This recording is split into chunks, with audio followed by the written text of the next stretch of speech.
வணக்கம். அமரர் கல்கி அவர்களின் பார்த்திபன் கனவு 2ஆம் பாகம். அதில் அத்தியாயம் 15 கடற்பிரயாணம்.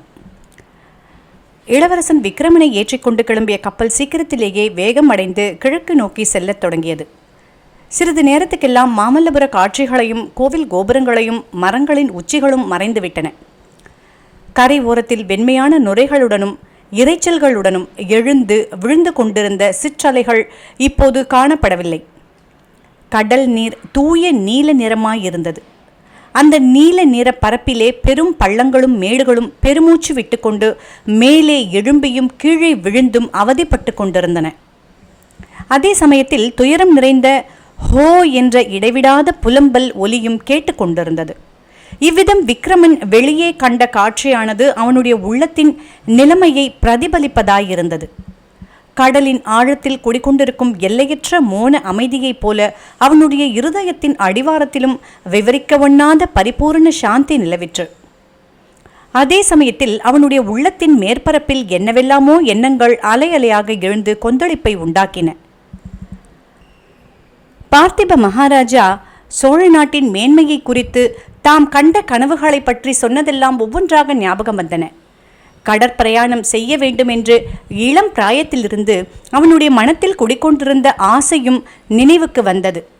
அந்த ஆசைதான், அடடா, என்ன வினோதமான முறையில் இன்று நிறைவேறுகிறது. புலிக்கொடி கம்பீரமாக பறக்கும் பெரிய பெரிய கப்பல்களில் சோழ நாட்டு வீரர் படைகளுடன் பிரயாணம் செய்து கடல்களுக்கு அப்பால் உள்ள தேசங்களிலெல்லாம் வெற்றி கொடி நாட்ட வேண்டும் என்ற மனோரதத்துக்கும், இன்று பல்லவர்களின் சிங்கக்கொடி பறக்கும் கப்பலில் கையும் காலும் சங்கிலியால் கட்டுண்டு தேச பிரசனமாய் பிரயாணம் செய்வதற்கும் எவ்வளவு தூரத்துக்கு எவ்வளவு தூரம். இப்படி விக்ரமன் சிந்தித்துக் கொண்டிருந்த போதே கப்பலின் தலைவன் சில ஆட்களுடன் அங்கு வந்து விக்ரமனை பிணித்திருந்த சங்கிலிகளை எடுக்கச் செய்தான். இது ஏன் என்று விக்ரமன் வினவ, சக்கரவர்த்தியின் ஆணை என்றான் கப்பல் தலைவன். என்னை எங்கே கொண்டு போகிறீர்கள் என்று விக்ரமன் கேட்டதற்கு, இங்கிருந்து 12 நாள் பிரயாணத்தில் நடு கடலிலே ஒரு தீவு இருக்கிறது. அதன் அருகே தங்களை இறக்கி விட்டுவிட வேண்டும் என்று கட்டளை என்று மறுமொழி வந்தது. அங்கே வசிப்பவர்கள் யார் என்று விக்ரமன் மேலும் கேட்டான்.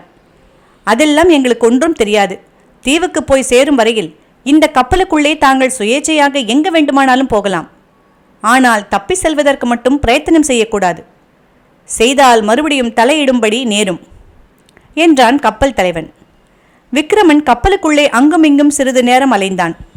மாலுமிகளுடன் பேச்சு கொடுக்க பார்த்ததில் ஒன்று பிரயோஜனம் ஏற்படவில்லை. அவர்கள் எல்லோரும் விக்ரமன் சம்பந்தப்பட்டவரை ஊமைகளாகவே இருந்தனர். பின்னர் கப்பல் மேல்தளத்தின் ஓரமாக அவன் வந்து வானையும் கடலையும் நோக்கிய வண்ணம் முன்போலவே சிந்தனையில் ஆழ்ந்தான். அன்னை அருள்மொழியின் நினைவுதான் எல்லாவற்றிற்கும் முன்னால் நின்றது. அவர் இச்சமயம் என்ன செய்து கொண்டிருப்பார்? என்ன எண்ணிக்கொண்டிருப்பார்? தன்னுடைய முயற்சி நிஷ்பலனாய் போனது பற்றி ஏமாற்றம் அடைந்திருப்பாரா? பல்லவ சக்கரவர்த்தியின் முன்னிலையிலே தான் சிறிதும் படிந்து போகாமல் பேசிய வீர வார்த்தைகளை கேட்டு பெருமை அடைந்திருப்பாரா? தன்னுடைய பிரிவை குறித்து வருத்தப்படுவாரா? எப்படியும் அவருக்கு ஆறுதல் கூற சிவனடியார் போயிருப்பார் அல்லவா? உடனே சிவனடியாரின் ஞாபகம் வந்தது. கப்பல் கரையை விட்டு கிளம்பிய தருணத்தில் அந்த பெரியவர் எங்கிருந்தோ வந்து குதித்து தமது திருக்கரத்தை நீட்டி ஆசிர்வாதம் செய்தாரே, அவருக்குத்தான் நம்மிடத்தில் எவ்வளவு அன்பு.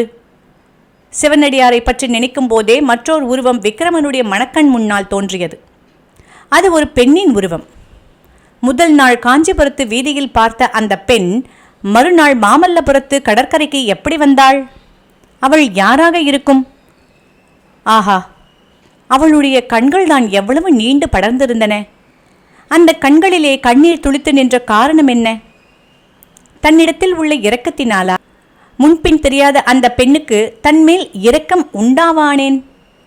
இல்லாவிட்டால் தன்னை எதற்காக அவ்வளவு கனிவுடன் பார்க்க வேண்டும்? இப்படி வெகுநேரம் அவளை பற்றியே எண்ணிக்கொண்டிருந்த விக்ரமன் சூரியன் மறைந்து 4 புறமும் இருள் சூழ்ந்ததை கூட கவனிக்கவில்லை. தற்செயலாக கீழே கடலை நோக்கிய போது விண்மீன்கள் தண்ணீரில் பிரதிபலிப்பதைக் கண்டு திடுக்கிட்டான். அத்தனை நேரமும் முன்பின் தெரியாத அந்த பெண்ணை பற்றியே தான் சிந்தித்துக் கொண்டிருந்ததை நினைத்து சிறிது வெட்கமடைந்தான். பிறகு பொன்னனையும் வள்ளியையும் பற்றி எண்ணினான். அவர்களுக்கு தன் பேரில் எவ்வளவு பிரியம்! இந்த நேரமெல்லாம் அவர்கள் தன்னை பற்றி பேசிக் கொண்டிருப்பார்கள். அல்லது ஒருவேளை வள்ளியின் பாட்டனை பற்றி பேசிக் கொண்டிருக்கலாம். அந்த கிழவனுக்குத்தான் என்ன தைரியம்! சோழ நாட்டு ஆண்மக்கள் எல்லாம் அவனை போன்ற வீரர்களாய் இருக்கக்கூடாதா? இருட்டி ஒரு ஜாமம் ஆனபோது நீலக்கடலை செம்பொற்கடலாக செய்து கொண்டு கீழ்வானத்தில் சந்திரன் உதயமானான். பூரண சந்திரன் இல்லை, முக்கால் சந்திரன்தான். பார்ப்பதற்கு ஒரு பெரிய பொற்கிண்ணம் கடலில் இருந்து கிளம்புவது போலிருந்தது. முன்னம் பார்க்கடலை களைந்த போது இந்த சந்திரனாகிய பொற்கிணத்திலேதான் அமுதம் வந்ததோ என்னமோ. இன்றும் அப்பொற்கிணத்திலிருந்து நிலவாகிய அமுதம் பொங்கி புவனமெல்லாம் பரவியதாக தோன்றியது. இந்த மோகன காட்சியை விக்கிரமன் பார்த்தான். கடலில் இருந்து எழும்பிய சந்திர பிம்பத்துடனேயே கூட அவனுடைய மணக்கண்ணின் முன்னால் அந்த பெண்ணின் முகமும் மறுபடி எழுந்தது. இந்த உதயச்சந்திரனுடைய பொன்னிறந்தான் அவளுடைய முகத்தின் நிறமும். ஆஹா, அது என்ன அழகான முகம் என்ற எண்ணம் அப்போது விக்கிரமனுக்கு முதலாக தோன்றியது. அந்த பொன் முகத்தின் அழகை அதை கவிந்திருந்த கருங்கூந்தல் எவ்வளவு நன்றாய் எடுத்து காட்டிற்று! ஆம், நிகரில்லாத சௌந்தரியம் வாய்ந்தவள் அந்த பெண். சித்திரத்திலும் சிலையிலும் கூட அத்தகைய திவ்ய சௌந்தரியத்தை காண்பது அரிதுதான். அவள் யாராக இருக்கும்? 12 தினங்கள் சென்றன. அடிக்கடி குந்தவி பற்றிய சிந்தனையில் ஆழ்ந்திருந்த விக்கிரமனுக்கு இந்த 12 தினங்கள் போனதே தெரியவில்லை. 13ஆம் நாள் பொழுது விடிந்த போது சூரியோதயமான திசையில் விக்கிரமன் கண்ட காட்சி அவனை ஆச்சரிய கடலில் முழுகடித்தது. ஏனெனில் வழக்கம் போல் சூரியன் சமுத்திரத்திலிருந்து கிளம்பி ஜோதிப்பிழம்பாய் மேலே வருவதற்கு பதிலாக பச்சை மரங்களுக்கு பின்னால் உதயமாகி மேலே ஒளிகிரணங்களை பரப்பினான். இந்த அபூர்வ காட்சியை பார்த்து கொண்டு விக்கிரமன் நிற்கும் போதே கப்பல் தலைவன் அவனை நெருங்கி, இளவரசே, அதோ தெரிகிறதே, அந்த தீவின் அருகில்தான் தங்களை விட்டுவிடும்படி எங்களுக்கு கட்டளை. தங்களுக்கு நீந்த தெரியுமல்லவா என்றான். கரைக்கு எவ்வளவு தூரத்தில் விடுவீர்கள்? ரொம்ப தூரத்தில் விடமாட்டோம். ஒத்தாசைக்கு ஒரு மரக்கட்டை போடுவோம். நான் இறங்க மாட்டேன் என்றால் என்ன செய்வீர்கள்? மரக்கட்டையில் கட்டி மிதக்க விட்டுவிடும்படி கட்டளை. தங்களுடைய விருப்பம் என்ன? நானே இறங்கி விடுகிறேன் என்றான் விக்கிரமன். அவ்வாறே கப்பல் இன்னும் சிறிது கரையை நெருங்கியதும் விக்கிரமனை கடலில் இறக்கிவிட்டு ஒரு மரக்கட்டையையும் போட்டார்கள்.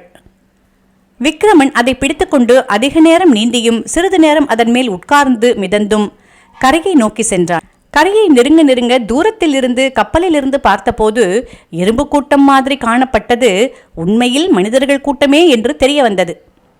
அந்த மனிதர்கள் யார்? எதற்காக கடற்கரையில் வந்து கூடியிருக்கிறார்கள்? அவர்கள் என்ன பாஷை பேசுவார்கள்? சக்கரவர்த்தி தன்னை இந்த தீவில் விட்டு வரச் சொன்னதின் நோக்கம் என்ன? இப்படி பற்பல எண்ணங்கள் விக்கிரமனுடைய மனத்தில் அலையலையாக எழுந்தன. இதோடு இந்த அத்தியாயம் முடிவுற்றது.